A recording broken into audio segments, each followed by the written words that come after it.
Hi, I'm Tony Paradis, registered dietitian and personal trainer for Food and Fitness Online. Today, I'm talking about nutrition for strength and conditioning.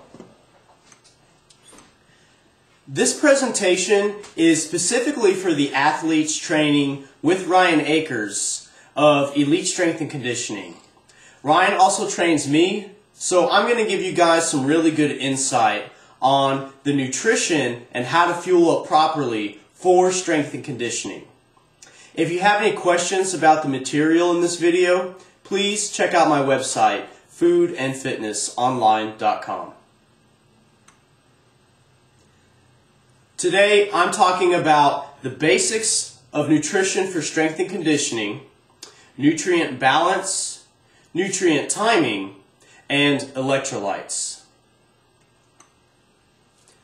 Let's start with the basics of nutrition for strength and conditioning. And to describe this, I like to use an analogy of building a house. So if you have all of the best engineers, the best builders, and the most advanced technology known to man to build a house, and you get all of these people and all this technology together and at the construction site, but you don't give them any materials. No matter how good they are or how good the technology is, if you don't give them materials, they're not going to be able to build you a house. And if you give them crummy materials, if you give them bricks that are falling apart or rotten wood, even with all of the best ingenuity and technology, they're not going to be able to build a good house. But if you give them the right materials, not only can they build you a house, but they could build you a mansion. I mean, anything is possible. And it works the same way with nutrition for strength and conditioning. If I have better materials or I have better nutrition, I can build a better house, I can build a better body, and therefore build a better athlete. So that's how nutrition for strength and conditioning, the basics of how that works. Now let's move on and talk about nutrient balance. The habits that you practice now are going to stay with you for a lifetime. So it's important to find balance between getting the right kinds of foods and also learning to live every once in a while and having fun foods.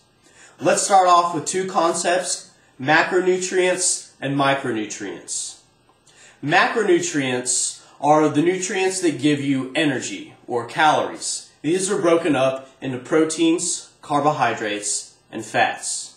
So to get the right balance of macronutrients, make sure that you're eating each of these nutrients every time you eat a meal. So if I'm going to eat breakfast, lunch, and dinner, I want to get proteins, carbohydrates, and fats in the right amounts in each of those meals.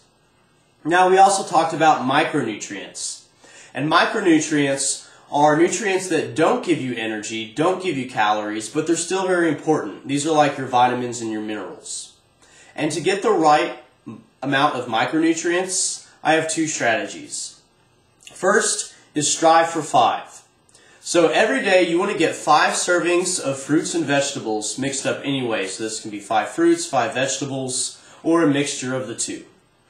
And my second point is get 2 servings of dairy every day, 2 or more.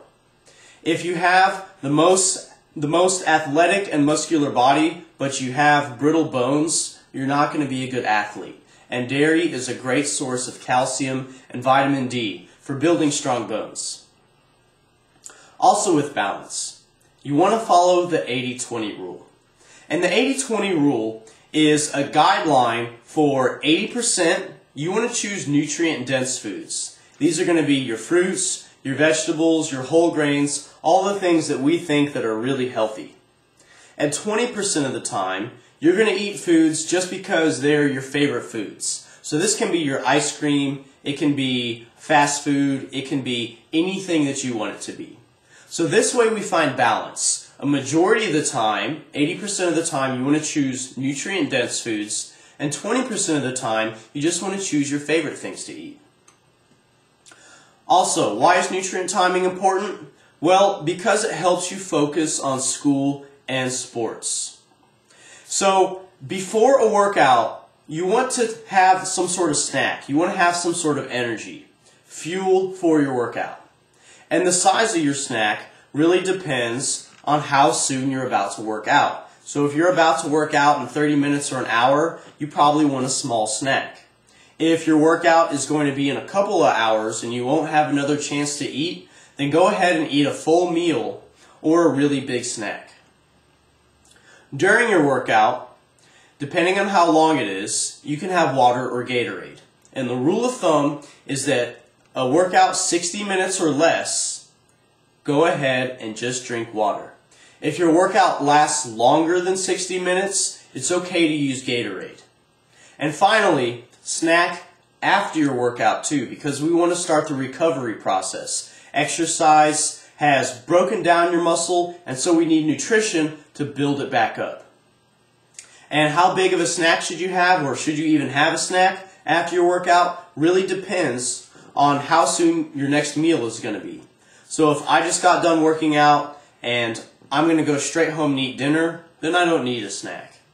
If I'm going to eat again in a couple hours, then you need to have a snack after your workout. Also, eat breakfast. You want to eat a big breakfast right off the bat because this is going to help you study better in school, and it's also going to make sure that you get a good head start on getting the right amount of macronutrients and micronutrients, which we just talked about. Make sure that you're not getting hungry. So this is another point that I want to bring up. If you're getting hungry and you're about to eat, that's okay. Okay, that happens to everybody. But if you're getting hungry and you're staying hungry for an hour or for 2 hours, you have two options here. You either need to eat a bigger meal so that that can last you for a while, or you need to work some sort of snack into that time that you're getting hungry. And finally, my last point on timing is it okay to eat at a late time? Is it okay to eat late at night? And for an athlete, this is perfectly okay. If you're working out late or you have a really busy schedule and you just have to eat at night, that's fine. Once again, follow the 80-20 rule. Most of the time, choose very nutritious things, but also you can have your favorite foods too. Let's end on electrolytes. And when I'm talking about electrolytes, I like to use the muscle car analogy. So let's say that you have the best muscle car, the best engine, and most well-engineered car available on the market.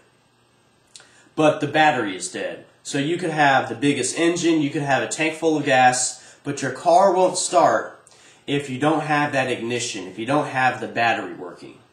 And this is the same way that electrolytes work in your body. You can have the biggest, most athletic muscles, and you could have plenty of energy from your carbohydrates, proteins, carbs, and fats, but if you don't have the right amount of electrolytes, you're not going to have any go power. Electrolytes are the electric potential inside your muscles, inside your body. And these are needed for muscle contraction of the heart and of the muscles all over your body. If you have low electrolytes or not enough, you're not going to be an effective athlete. Salt is an electrolyte, and it's a very important one. A lot of people are afraid of salt because they hear it gives you high blood pressure and can lead to heart disease. If you're an athlete, salt is fine. If you don't have high blood pressure and you're an active person, salt your food. In conclusion, we talked about the basics of nutrition for strength and conditioning. I talked about the house analogy, how if you want to build a house, you need to give it the right materials. You need to give your body the right nutrition.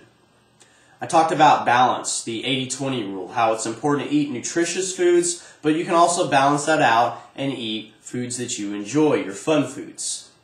We talked about timing and why that's important. To give you good energy curves, to help you study in school, and to help you recover and perform well in a workout. And finally, I talked about electrolytes and salt being an important one, go ahead and salt your food and make sure that you're getting a good electric potential so you can contract your muscles really hard and perform well as an athlete. Please check out my website, foodandfitnessonline.com, for information about getting your specific needs calculated and a free consultation and assessment with me. I do this free for Ryan's clients, and I'll be happy to do it for you. My name is Tony Paradis, registered dietitian and personal trainer for Food and Fitness Online. Check out my website at foodandfitnessonline.com.